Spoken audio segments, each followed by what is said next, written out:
What is horror film?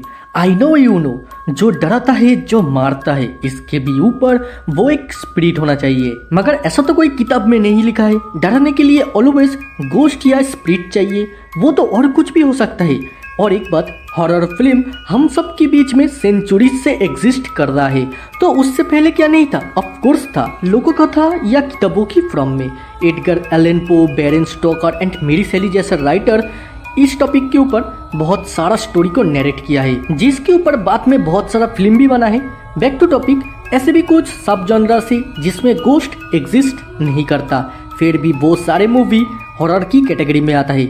आज हम ऐसे ही कुछ सब जॉनरास की बात करेंगे, तो बकचोदी ना करते हुए लेट्स टॉक अबाउट। इस वर्ल्ड में जितने भी हॉरर फिल्म हैं, वो सब अक्सर ही ट्रांसग्रेसिव टॉपिक एंड थीम के साथ डार्क सब्जेक्ट मैटर को भी एक्सप्लोर करती है, like monster, apocalyptic event and religions और फोक बिलीव्स।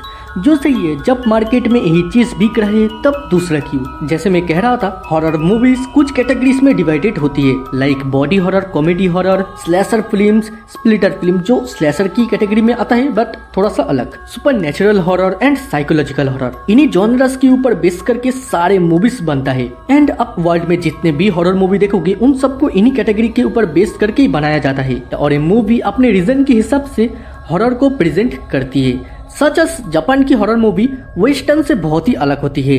इन मूवीज में tension, trauma, psychological horror, particularly ghost present या फिर पोल्टरजाइस्ट जैसा टॉपिक के ऊपर बेसिकली फिल्म बनता है। थाईलैंड की फिल्म अपने Thai folklore and believe ghost के ऊपर फिल्म बनाता है, जहाँ India haunted house, evil spirit, demonic forces के ऊपर फोकस करती है। इतना तो समझ गए ही हो, हर कंट्री अपने हिसाब से हॉरर मूवी को प्रेजेंट करती है। अभी हम जान लेते हैं जो इतने टॉपिक से उनका बेसिकली क्या फोकस होती है हॉरर मूवी में प्रेजेंट करने के लिए। जिन टॉपिक के बारे में अभी अभी बात किया हूँ, इन टॉपिक का बेसिकली फोकस क्या होती है, इनको दिखाना क्या होता है। तो पहले आता है बॉडी हॉरर। नाम से ही शायद आप गेस कर चुके हो, तो बॉडी हॉरर उन फिल्म में आता है जिस फिल्म को हॉरर लवर्स ही देखता है। ऐसा मैंने क्यों कहा, उसका रीजन है, इन फिल्म में ऐसा कोई क्रिएचर या चीज होता है जिसका मकसद ह्यूमन को मार के वर्ल्ड को टिकवर करना। एंड वो जब किसी इंसान को मारता है या इंसान के अंदर रहता है, उस इंसान का बिहेवियर, उसके बॉडी डिफॉर्म या चेंज होने लगता है।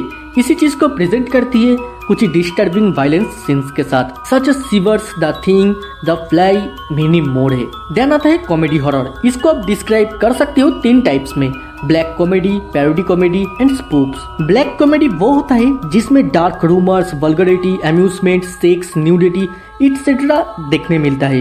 पैरोडी कॉमेडी वो होता है जिसमें कोई रियल इंसिडेंट को या सब्जेक्ट को मूवी में रेप्लिकेट करके क्रिटिसाइज करती है, नहीं तो उसके साथ वल्गरिटी को अटैच कर देती है। एंड स्पूफ तो आप जानते ही हो। इस टाइप की हॉरर मूवी देखने के लिए आपको स्ट्रांगली रिकमेंड करूंगा स्कैरी मूवी को देखो भाई, समझ जाओगे कैसा चीज है। इसके बाद स्लैशर फिल्म, जो मेरा वन ऑफ फेवरेट जॉनरा में से एक है।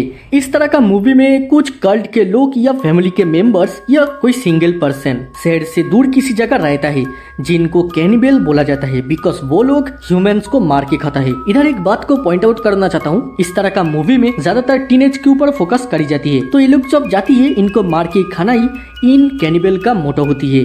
विल हर वक्त ऐसा नहीं है कि वो कैनिबल ही हो, कुछ मजे के लिए मारता है या कुछ ब्रीडिंग के लिए। Such as Halloween, Wrong Turn, Texas Mexico chainsaw, Elm Street, बहुत सारा मूवी है भाई।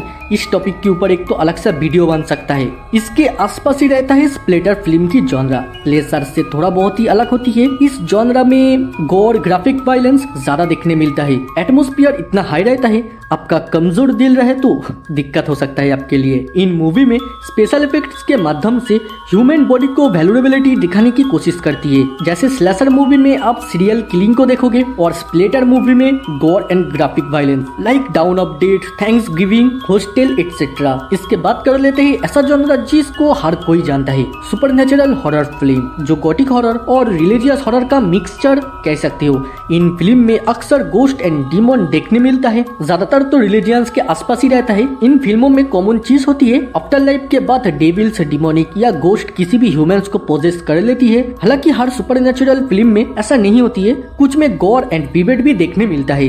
बेसिकली इन मूवीज में ह्यूमन वर्सेस सुपरनेचुरल देखते हैं हम लोग, like Conjuring, Insidious, the Ring, Exorcist, etcetera. अब आती है ऐसा एक जॉनरा जो बहुत कम ही लोग प्यार करता है इस जॉनरा से, साइकोलॉजिकल हॉरर फिल्म। ये जॉनरा ऑडियंस को डराने के लिए पर्टिकुलरली फोकस करती है mental, emotional and physical state को, जिससे ऑडियंस अंदर से डर फील करे, इसके बारे में सोचे। इस तरह का movie suspense, horror, drama, tension को ऐड करने के लिए अक्सर अनस्टेबल, अनरिलायबल या डिस्टर्बिंग साइकोलॉजिकल स्टेट को इनहेंस करती है। टेक्निकली क्रीपी, अनप्लेन्स्ड, अनसेटिंग्स और डिस्ट्रेसिंग एटमोस्फियर को क्रिएट करने के लिए ये सब कुछ करता है। Like get out, the Blair which, seven, the shining, split, us, many more movie है गाइस। अब जो 6 जॉनरस की बात किया हूँ इसी के अंदर ही आता है, मगर थोड़ा बहुत अलग होती है। Like erotic horror genre, erotic horror genre जिसमें सेक्सुअलिटी ज्यादा रहता है, लाइक हेलराइजर, कैंडीमैन। देन फोक हॉरर जॉनरा, आप तो जानते हो इसमें क्या देखने मिलेगा, कल्चर, बिलीफ एंड रिलीजियंस के ऊपर horror film. Next found footage horror genre, इसमें किसी कैमरा से उस इंसिडेंट की स्टोरी जान सकते हैं हम लोग, लाइक पैरानॉर्मल एक्टिविटी, अनफेंट, VHS एटसेट्रा। इसके अलावा और कोई जॉनरा है तो ऑब्वियसली कमेंट में बताओ, क्योंकि जानते हो क्रिएटिव वर्ल्ड में कुछ नया जानने मिले तो उससे अच्छा और कुछ नहीं है। वीडियो अच्छी लगी तो लाइक मार दो। मार्वल DC की अपडेट के लिए मेरे व्हाट्सएप चैनल को फॉलो कर सकते हो and all Hollywood movie series की अपडेट के लिए मेरे फेसबुक पेज को, जिनका लिंक डिस्क्रिप्शन में मिल जाएगा। देन दुनियादारी भूल जाओ, बचपन की याद में खो जाओ और चाइल्ड्स मेमोरी को सब्सक्राइब करो। आज के लिए इतना ही, फिर मुलाकात होगा दूसरे किसी वीडियो, दूसरे किसी टॉपिक पे।